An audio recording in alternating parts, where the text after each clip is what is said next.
The rope was a viper, its coils biting deep into the raw flesh of her wrists. But it wasn't the pain that consumed her.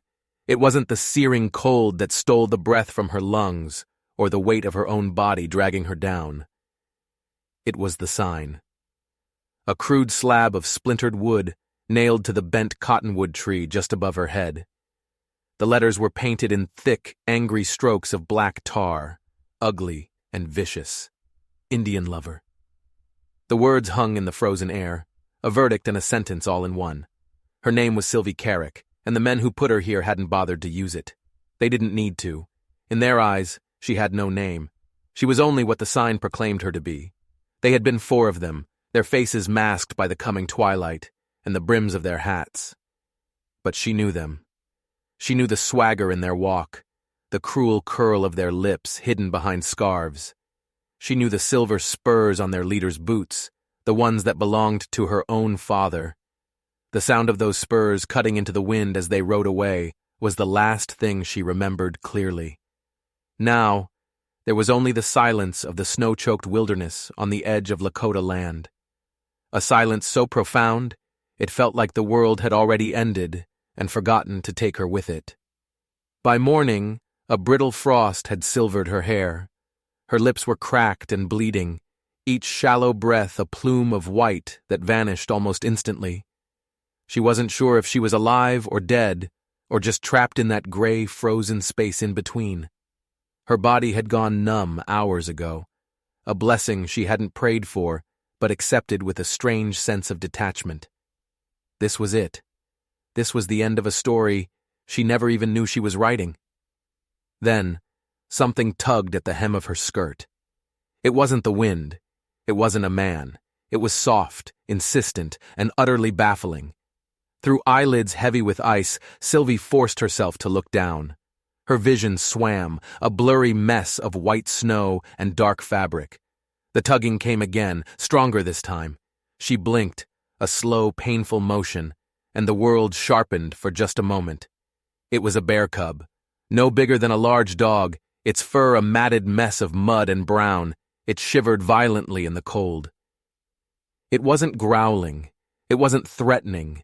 It was pawing at her dress with a kind of desperate curiosity, its little black nose twitching as it sniffed at her frozen ankles dragging in the snow. It let out a small whimper, a lost and lonely sound that echoed her own silent despair. For a dizzying second, Sylvie wondered if she'd finally gone mad. Had death sent her a guide in the shape of a child's ghost, a spirit animal to lead her to the other side? The cub rose on its hind legs, its front paws resting gently on her knees, and it looked up at her. Its eyes were dark, intelligent, and filled with a sorrow that seemed far too old for such a young creature. Then it opened its mouth and let out a cry. It wasn't a roar. It was a sharp, piercing call of distress, a signal shot into the heart of the unforgiving wilderness. That single sound sliced through the stillness, more urgent and alive than a gunshot. It was a plea, a demand, an announcement that something here was terribly, terribly wrong. Sylvie's head lolled forward, the last of her strength giving out. Darkness beckoned, a warm and welcoming abyss. She felt her knees buckle, her body finally surrendering to the inevitable fall. But she never hit the ground. Strong hands caught her. They weren't the cub's paws. They were a man's hands, firm and sure, breaking her fall. A voice spoke over her, low and sharp, the words unfamiliar, guttural. Lakota. She knew the sound of it, if not the meaning. Then the voice switched to English, the words clipped and strained. "She's alive! Help me!" Sylvie felt herself being lifted, the sound of a knife slicing through thick rope, clean and quick, the splintering crash as the hateful sign was ripped from the tree and cast aside. She was cradled in someone's arms, her head resting against a chest that was solid and warm. As the man began to carry her away from that place of execution, she managed to turn her head just enough. The bear cub was following them. Its small paws padded silently through the snow, keeping pace right beside the man's worn leather boots. Sylvie's vision blurred, the world tilting and fading, She tried to focus on her rescuer's face, but all she could make out was a strong jawline, a long black braid adorned with a single eagle feather, and eyes that seemed to burn with a cold fire. He was not the man she had loved, the man for whom she was condemned, but he was one of his people. He was Lakota. Just as the darkness finally pulled her under, a whisper brushed against her ear, a voice laced with a strange and bitter poison. "You don't remember me, do you? My brother died because of you." A pause, the words hanging like ice in the air. "And still, I will carry you." Then nothing. Only the crushing cold, the rhythmic crunch of boots in the snow, and the steady, silent padding of 4 small paws following close behind. She woke to the scent of burning sage and the sharp, stinging protest of stitched skin. A fire crackled somewhere nearby, its warmth a gentle blanket against the deep chill that had settled in her bones. Her shoulder throbbed with a dull, insistent ache, and when she tried to move her lips, they split open, the taste of her own blood sharp on her tongue. A face swam into view above her, an old woman, her hair braided in 2 long plaits streaked with gray, her skin a road map of wrinkles etched by time and wisdom. Her eyes were the color of hammered copper, and they held no pity, only a deep, unsettling watchfulness. She pressed a cup of warm broth to Sylvie's lips. Sylvie drank. She drank because her body was a hollow vessel screaming to be filled, not because she trusted the hand that fed her. Her gaze drifted around the small lodge. It was circular, the walls constructed of hide stretched over a frame of sturdy poles. Furs lined the walls, providing insulation against the biting wind she could hear howling outside. In one corner, a child's rattle lay abandoned next to a small woven basket. But there was no child. There was only the old woman, and curled in a heap near the fire, a familiar ball of muddy fur. The bear cub. Its dark eyes blinked slowly as it watched her, its tail giving a single, lazy thump against the dirt floor. It hadn't left her side. "He will not leave," the old woman said, her voice as flat and weathered as the landscape outside. "He followed you all the way here, watched my son carry you through the storm." Sylvie tried to speak, to ask the 1,000 questions screaming in her mind, but only a dry, rasping croak escaped her throat. The old woman didn't seem to expect an answer. "You were hung just outside our winter hunting path, a foolish place for white men to leave their dirty work. My son, soon, he found you. He brought you back." Sylvie's eyes searched the shadows of the lodge, a desperate hope flaring in her chest. Not for her father, not for the town that cast her out, but for a face she hadn't seen in 6 long years. A man named Tenawan, the man she had loved, the father of the child she never got to name. But the man who stepped through the hide flap of the lodge door was not him. This man was broader in the shoulders, his face harder, carved with a grief that Tenawan's had never held. But the eyes, they were the same. Dark, piercing, and alert, watching for the slightest hint of a lie. He was the one who had cut her down, the one who had carried her. He knelt beside the furs where she lay, his presence filling the small space. "You know who I am?" he asked, his voice low and devoid of warmth. Sylvie managed a weak shake of her head. He leaned closer, his shadow falling over her. "I am Soon, Tenawan's younger brother." The name hit her like a physical blow. Tenawan. The sound of it was a ghost on her lips.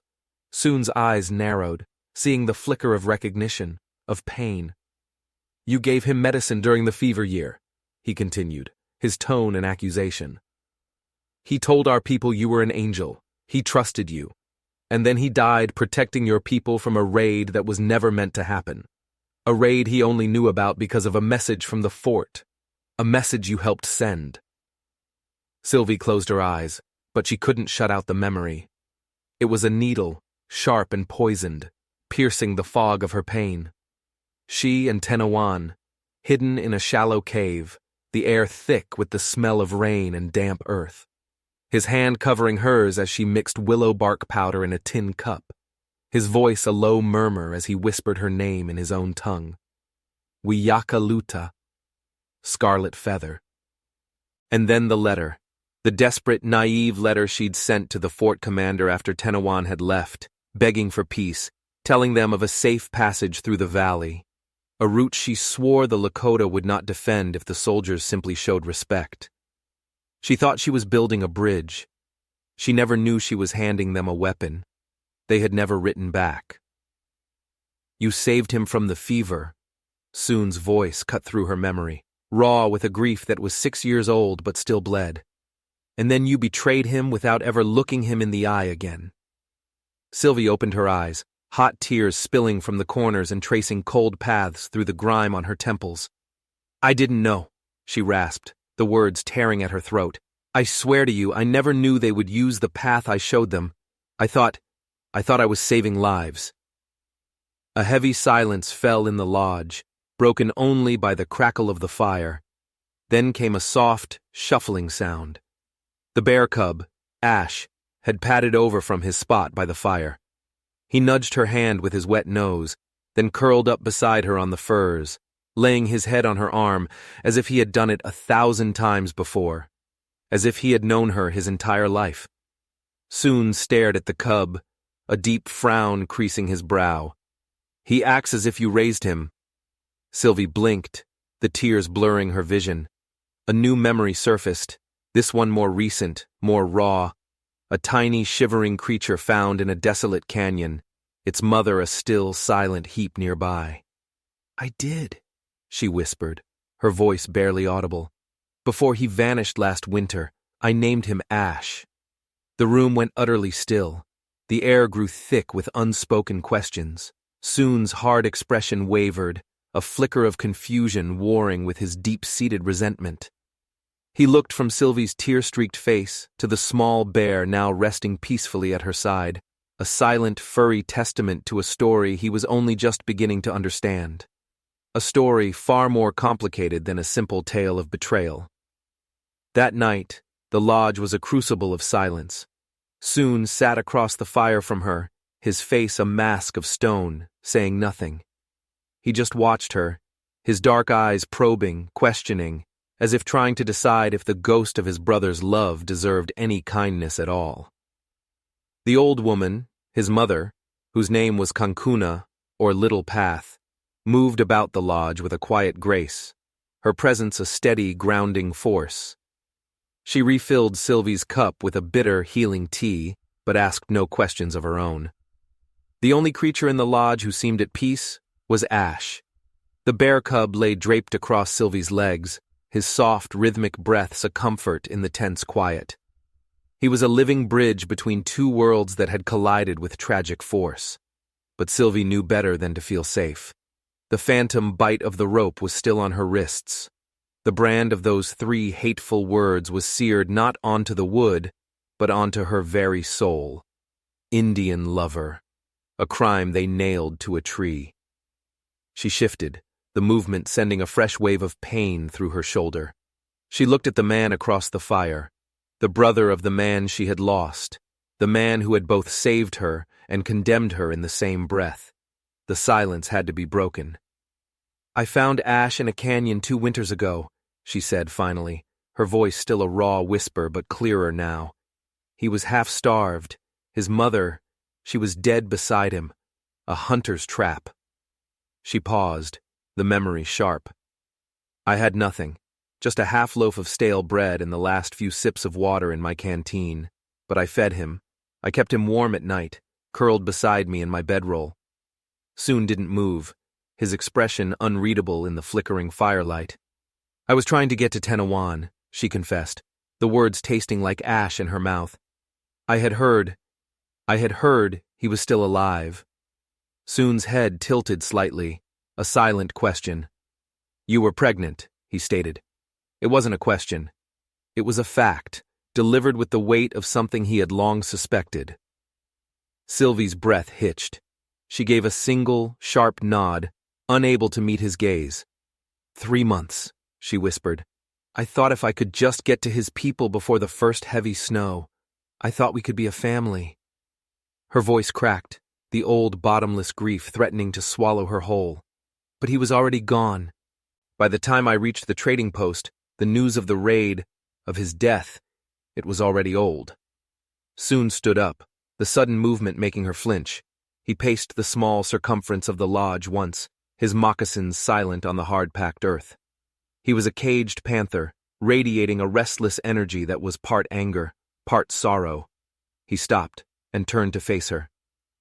And you still brought his child into a world that would have hated his name, into a town that called his father a savage?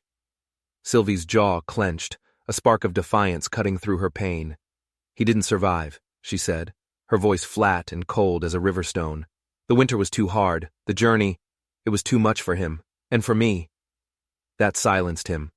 The angry energy seemed to drain out of him, leaving behind a hollow quiet. The fire snapped, a sudden loud crack that made them both jump.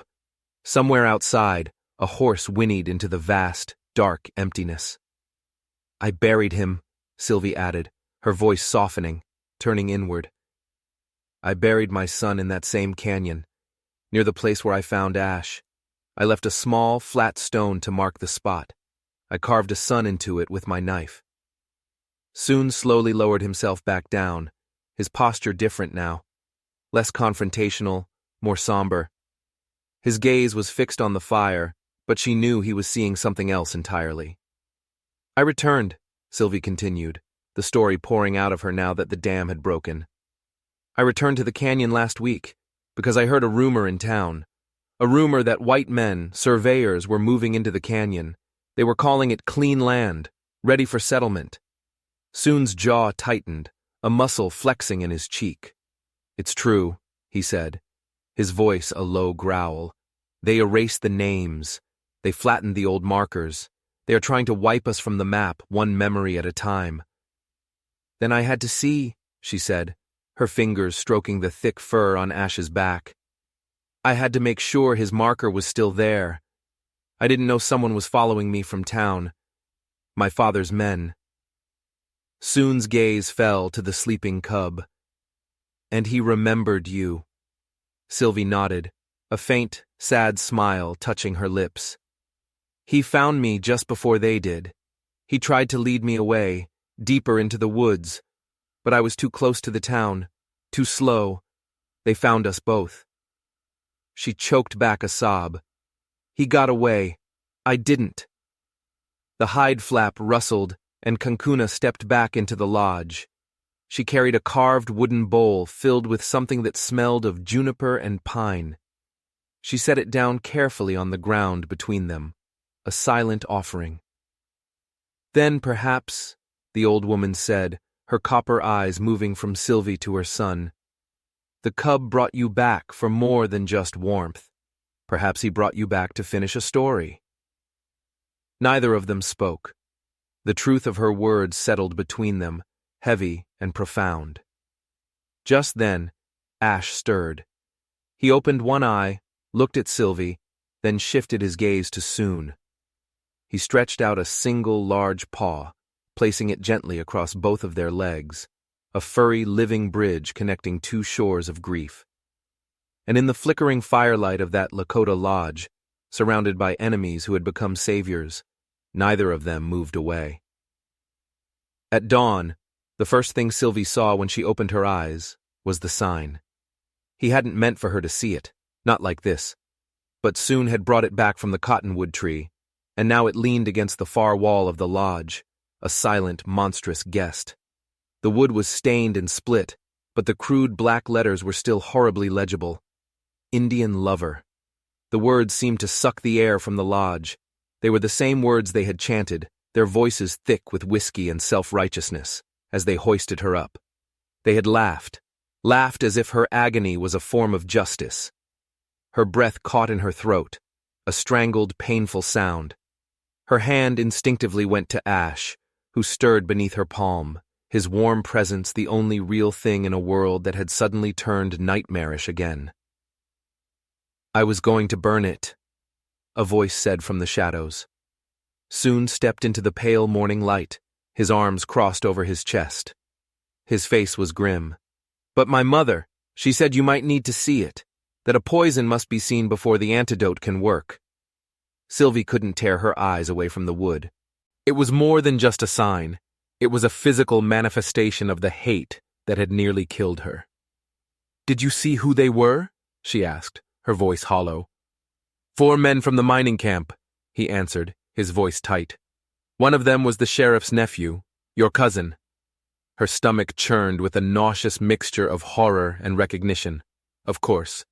Her father's blood, his venom, ran thick in that boy's veins. Pride and cruelty passed down like family heirlooms. Her own family had done this. "But why now?" she whispered, the question hanging in the cold air. "After all these years of leaving me alone in my quiet misery.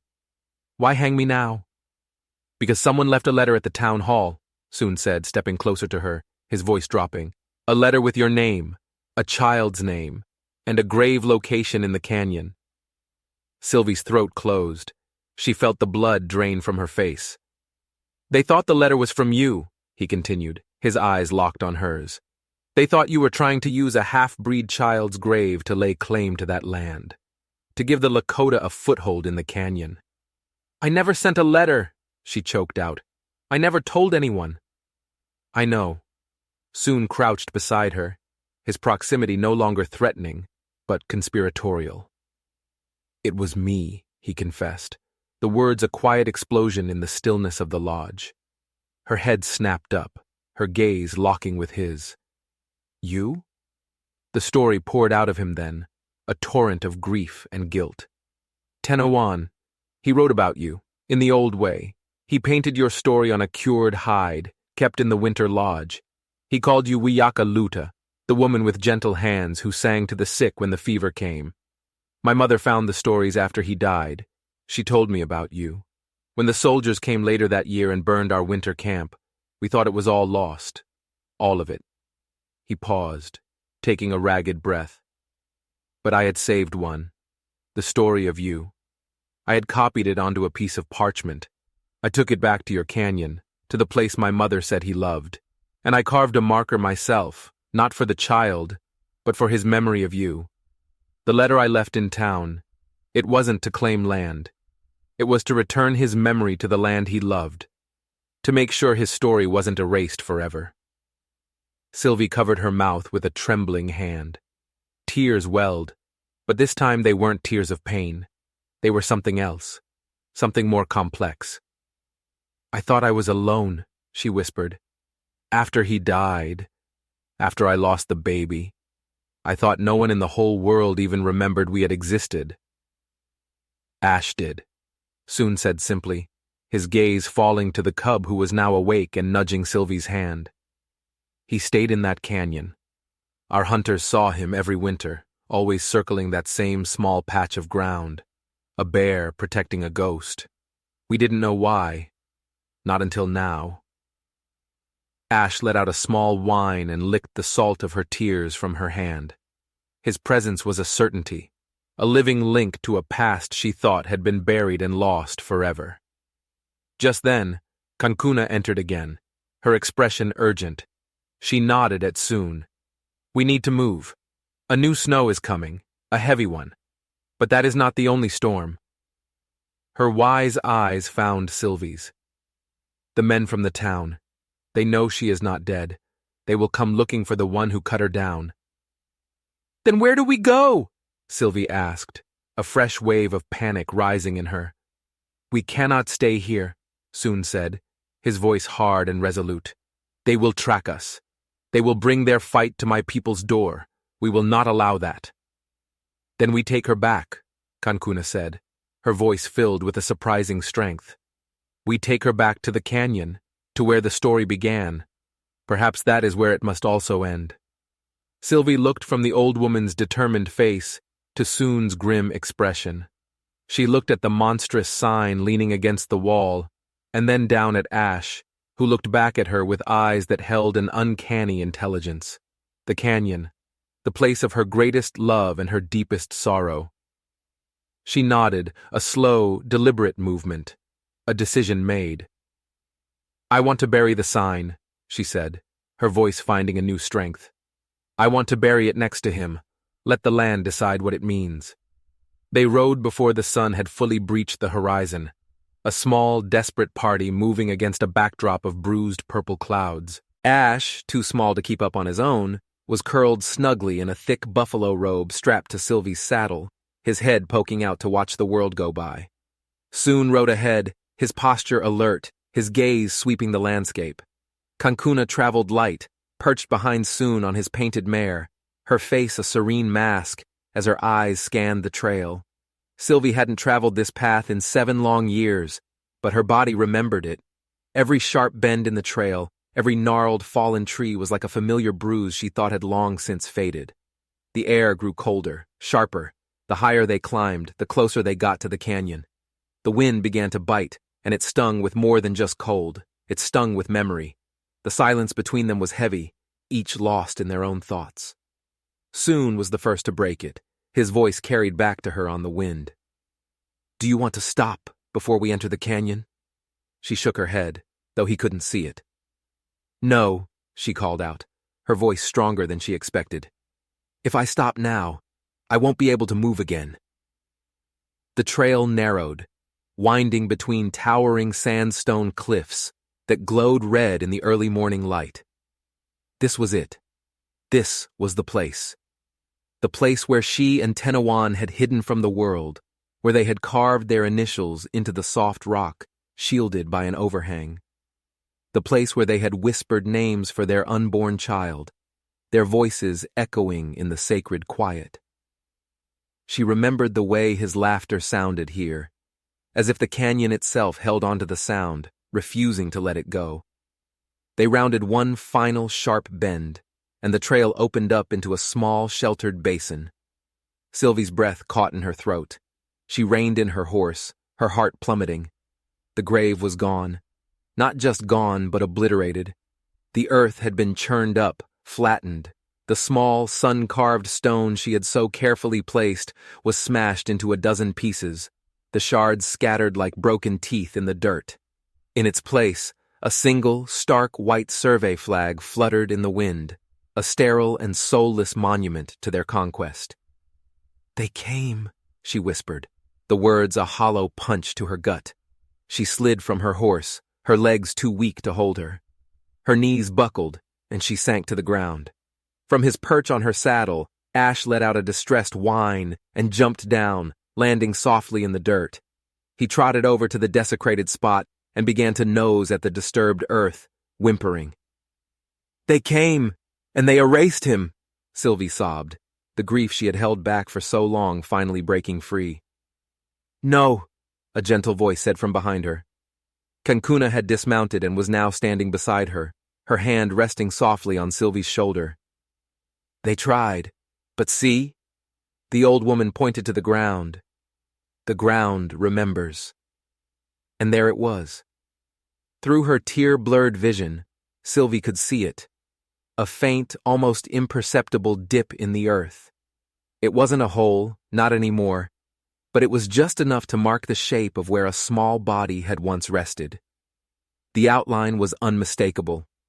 Ash pawed at the dirt one last time, then he suddenly grew still. He lowered his head and laid it directly over the faint depression in the earth, his tail perfectly still, his entire body a statue of mourning. "He never left," Soon said, his voice thick with emotion as he came to stand beside them. Even when they tried to bury the past, he kept watch. Sylvie dropped to her knees beside the cub, her hand brushing the cold, scarred earth. "I'm sorry," she whispered to the ghost of her son, to the memory of her love. "I should have come sooner. I should have protected you." "You came when you were needed," Cancuna said, her voice a soothing balm. "That is the thing about spirits. They do not count time the way we do." Soon moved to his horse and unstrapped the splintered wooden sign. He carried it over and held it out to Sylvie, his expression grim. "Where should we put it?" She stared at the hateful words, burned into the wood with such malice.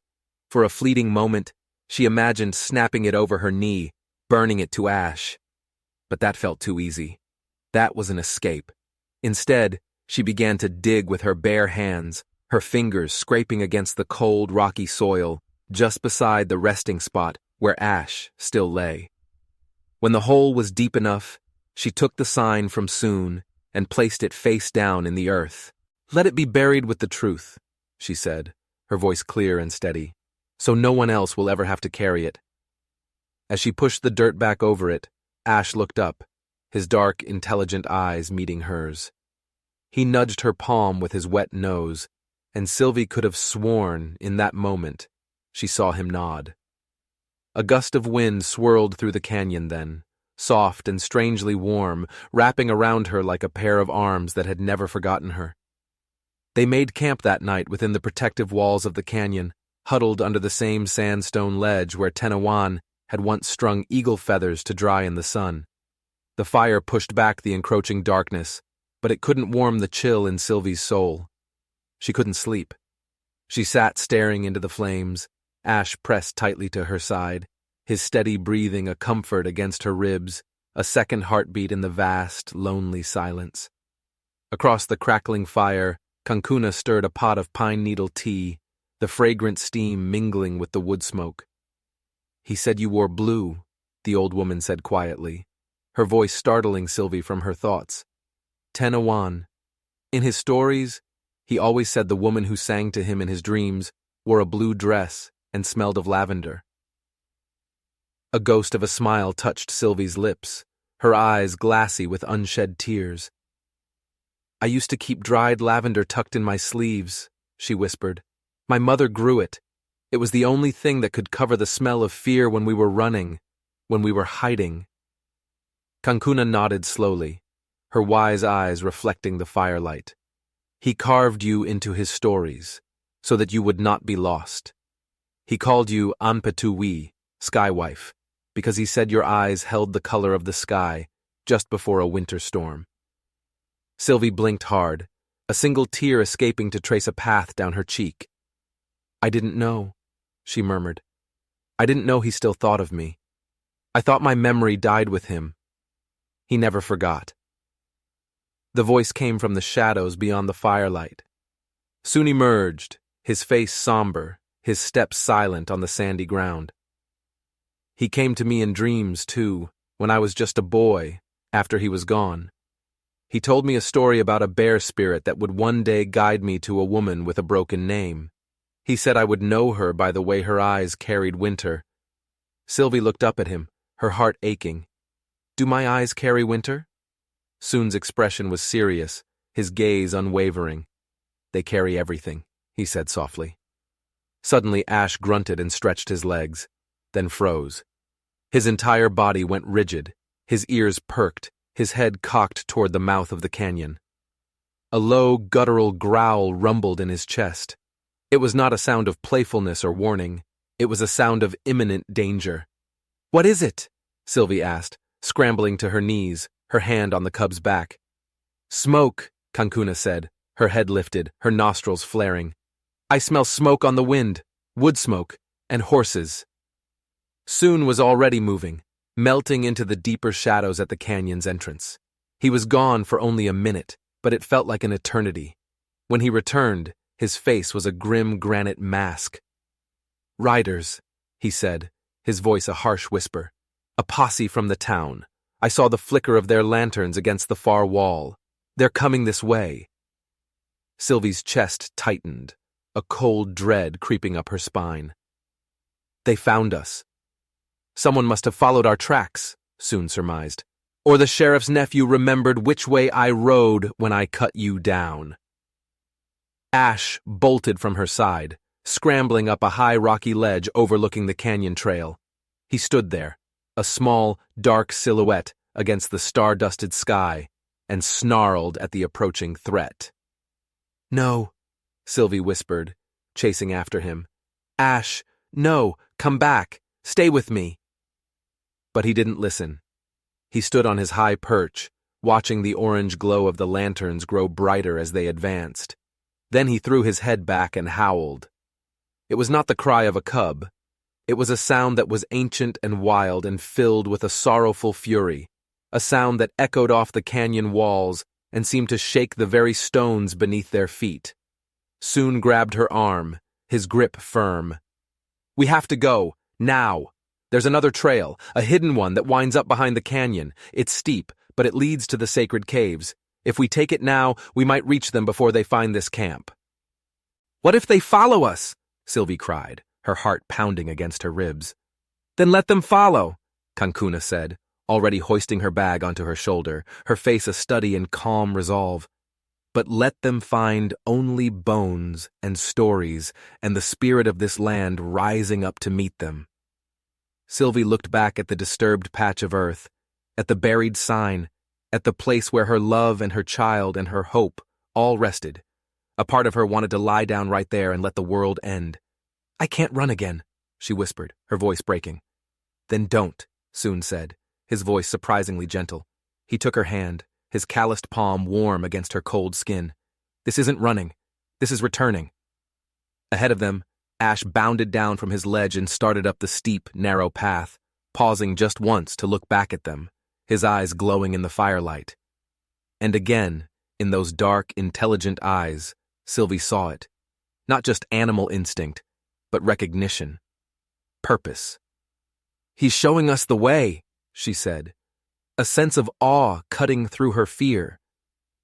Just like he did before. The trail to the sacred caves was little more than a whisper on the face of the mountain, a treacherous goat path carved into the sheer rock. Twice, Sylvie's horse stumbled, its hooves skittering on loose shale, sending a shower of stones into the darkness below. But soon, leading the way, never faltered, his steps as sure as the mountain itself. Cancuna, riding behind him, murmured ancient words to the wind, to the stones, to the spirits of those who had walked this path before them, and it felt as if the very rocks were making way for their passage. By the time they reached the caves, the moon was high, and the posse's lanterns were a swarm of angry fireflies far below them in the canyon. Sylvie had dismounted, choosing to carry Ash, whose small legs had grown tired.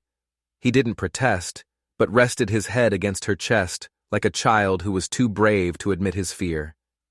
The mouth of the cave yawned before them, a black maw half hidden by a curtain of wild sage and a massive fallen log. It felt like stepping into another world, a place outside of time. Is it safe? Sylvie asked, her voice hushed. Soon nodded, his breath pluming in the cold air. This place was not made by man. It was made for hiding and for healing. They lit no fire inside.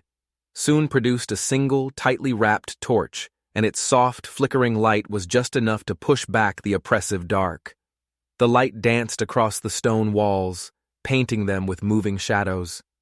As their eyes adjusted, Cancuna pointed to the far side of the main chamber. Sylvie's breath caught in her throat. There, etched into the stone in faded pigments of ochre, charcoal, and bloodroot, were drawings. They were ancient, yet terrifyingly familiar. A figure of a bear stood protectively beside a woman, with long, flowing hair and a bowed head, and beside her, a man. He had no face, but his hands were outstretched in a gesture of offering, or perhaps of loss. These paintings were here before my grandfather's grandfather was born, Cancuna said, her voice filled with reverence. And yet they are always changing. The story moves when the land moves. It breathes with us. That's him, Sylvie whispered, her fingers tracing the air in front of the drawing. Tenawan. And that's me. Soon walked slowly along the wall, his own fingers grazing another, more disturbing shape painted further down. And this, he said, his voice tight, this is a warning. The drawing showed a crowd of stick-like figures with firebrands in their hands, their faces contorted in anger. They were approaching the bear and the woman, and hovering above them, like a curse, was the unmistakable shape of a broken sign. They have come before, Soon said, his jaw tight, and the stones remember that they will come again. Sylvie gently lowered Ash to the cave floor. He whimpered once, then curled up against the cool, damp stone, exhausted.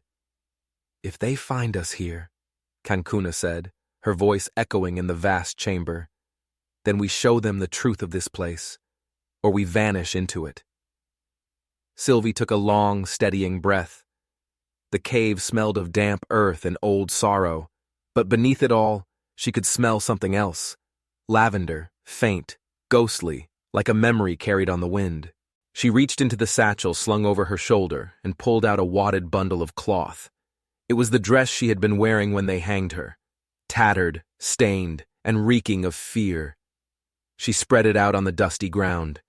"If I am to die," she said, her voice ringing with a newfound clarity, "I will not die in a costume they gave me."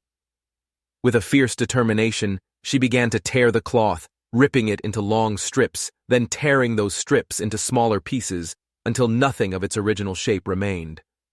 One by one, Cancuna took the scraps and fed them to the small, sputtering flame of the torch. The fire flared, a sudden bright burst of light that illuminated the entire cavern, and for a heart-stopping moment, it seemed as though the figures on the wall themselves stirred and danced in the brilliant light. Ash raised his head, his ears perked. He stood up, shaking the dust from his fur. Then, unprompted, he turned away from them and walked deeper into the cave, his nose low to the ground, his steps sure and certain. "What is it?" Sylvie asked, her voice a whisper. "What do you see, boy?" But the cub didn't look back. He simply vanished into the waiting darkness, as if he were being pulled by a string, drawn toward something older than pain, older than her, older than the story painted on the ancient stones. They followed him without hesitation. The torch flame was beginning to gutter, its light a weak, dying pulse against the overwhelming blackness of the inner cave. But Sylvie didn't falter. One hand pressed against the cold, damp cave wall to guide her. She moved toward the faint, soft sound of Ash's padded feet, somewhere in the dark ahead. Soon was right behind her, a second, fresh torch now in his hand, its light casting their elongated shadows against the narrowing passage. Behind him, Cancuna murmured a soft prayer in Lakota, her words a thread of sound in the deep silence. And then, Ash stopped. He was in the deepest part of the cavern, a small circular chamber where the air grew still and cold, and the walls glistened with moisture that looked like a giant's breath on glass. He sat beside a carefully arranged pile of smooth, rounded stones. It wasn't a natural formation. The stones had been placed there deliberately, one on top of the other, like a cairn, like a grave. Sylvie knelt beside him, her heart pounding a frantic rhythm against her ribs. "What is this, Ash?" she whispered, her trembling fingers brushing over the top stone. "What did you find?"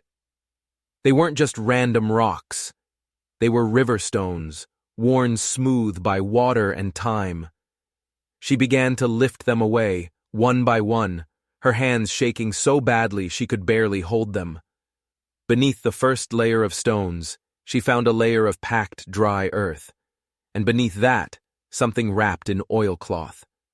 Her breath hitched. With fumbling fingers, she untied the twine holding the bundle together and carefully unfolded the cloth. Inside, nestled on a bed of dried sage, were several small items. The first was a pouch made of soft deer hide. The second was something softer still. A thick lock of her own auburn hair, tied neatly with a faded blue ribbon. Her ribbon. The one she had lost during a sudden downpour, the day Tenawan had first called her sky wife. A gasp escaped her lips and she fell back, her mouth open, all the air driven from her lungs. "This is mine," she breathed. "He kept it." Soon crouched beside her, his face a mixture of awe and disbelief as he held the torch closer. "He must have brought this here, after everything. But how?" she whispered, turning to look at Ash, who sat silently watching her, his dark eyes filled with a profound, knowing stillness. "You knew," she said to the cub. "You knew this was here." Her hands shaking, she opened the small leather pouch. Inside was a folded piece of parchment, yellowed and brittle with age. Carefully she unfolded it and held it up to the torchlight. It was Tenawan's handwriting, strong, sure strokes. At the top was her name, Sylvie, and beneath it, a single line, written in the ink he made himself from berry juice and soot. Ampatu we lives, Skywife lives. If you find this, protect her. If she forgets who she is, remind her. A sob tore from Sylvie's throat, a raw, ragged sound of a heart breaking and healing all at once. He knew, she cried, clutching the note to her chest. He knew I would come back. Cancuna placed a gentle hand on her shoulder. Or perhaps, the old woman said softly, he knew you never truly left. A low rumble echoed through the cave. It wasn't thunder, it was the sound of hoofbeats, dozens of them, and angry shouts from above. They've reached the ridge, Soon said, his voice grim as he rose to his feet. They'll be searching the canyon floor next.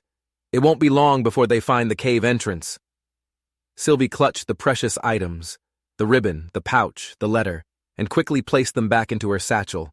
This history was hers now. She would not let it be lost again. But Ash didn't move. He remained by the pile of stones, pawing once more at the shallow depression in the dirt where they had rested. What is it, boy? She asked, leaning closer. And then she saw it, a glint of something metallic in the torchlight, half buried in the dust. She dug at the spot with her bare hands, her fingers scraping raw against the grit, until she pulled it free. It was a ring, a small, simple band of tarnished silver. It wasn't hers, but she recognized it instantly. It was the ring Tenawan always wore on his left hand, etched with the symbol of his family clan, and a single, tiny, carved flower, a prairie rose. He had left everything for her.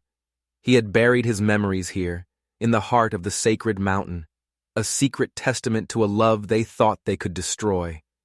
And somehow, this small, orphaned bear cub, this guardian of ghosts, had dug them all up one by one, bringing them back into the light. Behind them, at the mouth of the passage, the shouts grew louder. The cave seemed to hold its breath, and in that charged, terrifying silence, Sylvie felt it. Not just fear, not just grief, but something else. Something fierce and powerful and undeniable, rising up from the deep earth to meet the hate that was coming for them. It was the land itself, waking up. The cave system had another exit, a secret artery that the Lakota called the Spirit Path. It opened onto a narrow, hidden ravine on the far side of the mountain, a place so choked with brush, stone, and deep snow that it swallowed all sound. They moved quickly, the torches extinguished now, their own breath rising in white clouds in the frigid air. Ash, revitalized, led the way, his ears low, his body a silent brown streak against the snow. Sylvie clutched her satchel to her chest, the silver ring clutched tightly in her hand. It was still warm, as if Tenawan had only just taken it off. They're not following, Soon whispered, pausing to listen to the silence behind them. Not yet. But the worry in his voice betrayed him. They would come. Men like that, filled with a righteous, bitter fire, they always came. Ash stopped again. He froze mid-stride, his body rigid, his tail twitching. His ears were pointed not back toward the cave, but to a dark shadow in the trees ahead of them. And then the shadow moved. A man stepped out from behind a thicket of snow-laden pines. He was limping heavily. His face was leaner, harder than she remembered, and a long, jagged scar traced a path from his temple down his jaw. A bow was slung over one shoulder. For a long, silent, heart-stopping second, Sylvie couldn't breathe. The world tilted on its axis. Time itself seemed to bend and break. Tenawan, she breathed, the name a prayer, a disbelieving whisper. The man didn't answer at first. He just lowered his bow and took a slow, painful step closer. Then another. His eyes, those dark, familiar eyes, locked onto hers, filled with a universe of pain and longing. You kept the ring, he said, his voice raspy, unused. Her knees gave out. The strength that had carried her this far, through the hanging and the chase and the fear, simply vanished. But she didn't hit the ground. He lunged forward, his arms catching her, holding her up. He was real. He was solid. He was warm. He smelled of pine and wood smoke and something burnt, but he was real. "They said you were dead," she sobbed into his chest, her hands gripping his worn leather tunic. "I saw them. They buried a man in your clothes. They burned the winter camp. They said you fell in the raid." His face twitched, not with surprise but with a deep, haunting sorrow. "I let them think it," he said, his voice thick with regret. "I was wounded. Badly. I saw them coming for the camp. I couldn't stop them. I couldn't get back to you. I thought if they believed I was dead, they would leave you alone. When I was finally strong enough to travel, I came back. But I saw the sign on the tree, what they did to you." His voice broke. "I thought I was too late." Soon and Cancuna had faded back into the trees, silent ghosts giving this impossible moment the space it deserved. This was not their reunion. This was the mending of a world. Sylvie looked down at Ash, who now sat calmly between them, his tail giving a single soft thump against the snow.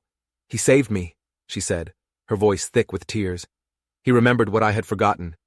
Tenawan knelt, his movements stiff, and ran a hand over the cub's head. A look of dawning comprehension crossed his face. "He was born the day I left the canyon," he murmured, his eyes wide. "The day I buried the ring. The she-bear who laired near the caves. I carried him once, only once. I gave him a blessing and left him with his mother." Sylvie's breath caught. She looked from Tenawan to the cub, the impossible pieces of the puzzle finally clicking into place. "This is her cub," she whispered in awe. "This is Ash." Tenawan looked up at her, his dark eyes shining with a fierce, protective light. "He is ours," he said, his voice firm, "by vow, if not by blood. He is the one who stayed to keep our story safe when neither of us could." The brittle crack of a twig breaking behind them shattered the sacred moment. A shout echoed through the ravine. A flash of lantern light cut through the trees. They had been found. Tenawan rose slowly to his feet, pulling Sylvie up with him. He took her hand, his grip strong and unwavering.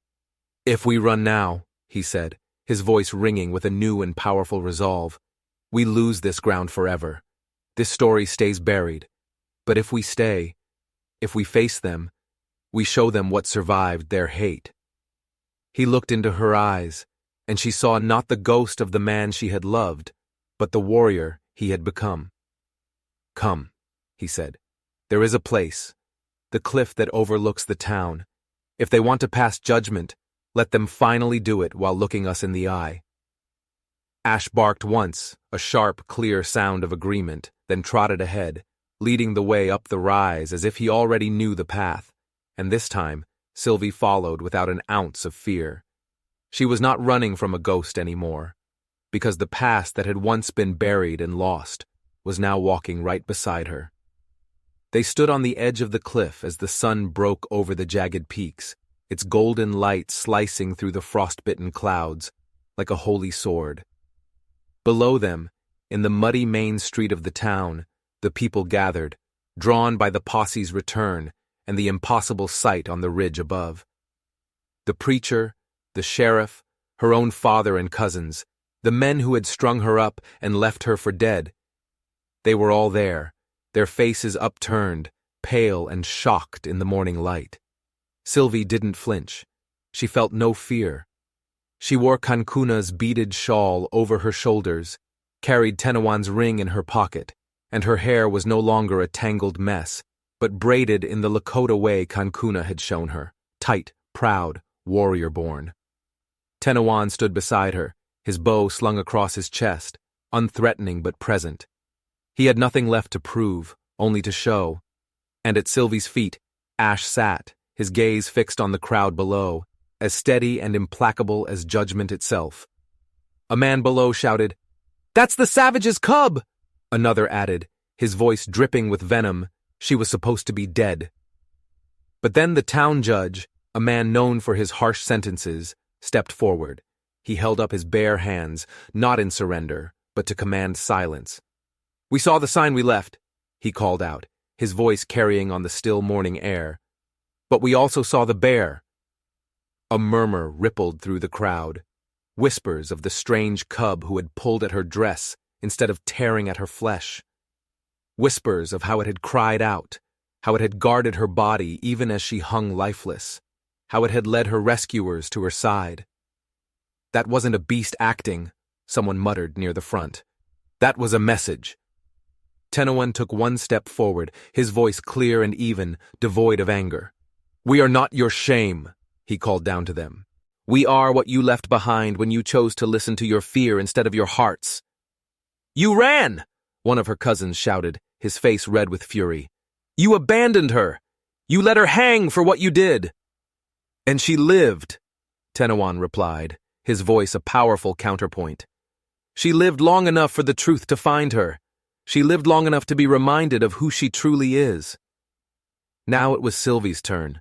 She stepped to the very edge of the cliff, her voice ringing out, stronger and clearer than she had ever heard it. "You called me a lover of the wrong people," she said, her eyes finding her father's in the crowd. "But when I was broken and alone, the only ones who remembered my name were the ones you told me to forget. The only one who showed me kindness was the child of the man you murdered." The preacher clutched the Bible he held to his chest. "This is blasphemy. This is not forgiveness." "No," Sylvie said, her voice dropping, each word a stone falling into a deep well. "It's not."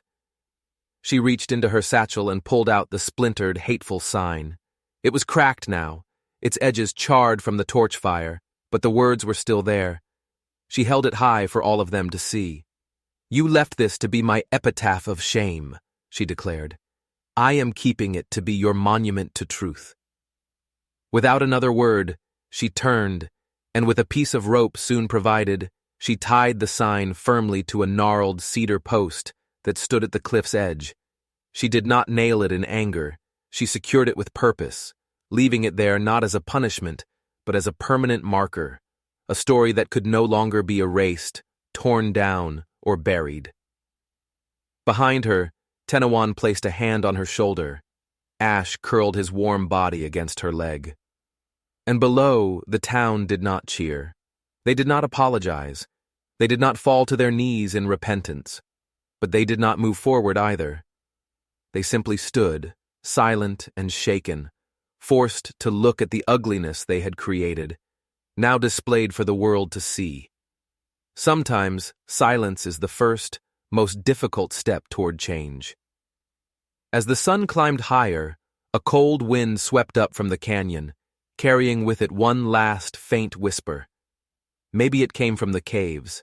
Maybe it came from the cub. Or maybe it came from the memory of a love that the land itself refused to forget. Skywife lives.